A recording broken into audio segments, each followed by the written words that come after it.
জনাব অ্যাডভোকেট আব্দুল সালাম আজাদ। আমাদের মাঝে উপস্থিত হয়েছেন লৌহজং থানা বিএনপির সম্মানিত সদস্য সচিব জনাব হাবিবুর রহমান অপু চাকলাদার। আমাদের মাঝে উপস্থিত আছেন জননেতা জনাব মিজানুর রহমান সিনহার একমাত্র সন্তান জনাব তানভীর আহমেদ।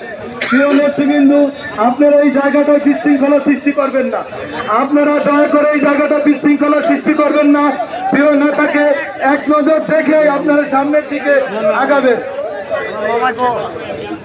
আমি শ্রদ্ধার সাথে সকলকে বলতে চাই, ভিতরে আমাদের এমপি মহোদয়, তার সাথে যারা আছে আমাদের সিনা পরিবারের লোকজন ছাড়া আমরা অন্য যারা ভিড় করছি, আমরা সকলকে বের হয়ে যাওয়ার জন্য একটু অনুরোধ জানাচ্ছি। এই জায়গাটা আমাদের ভিআইপি গ্যালারি, প্লিজ এই জায়গাটি ছেড়ে দিতে হবে।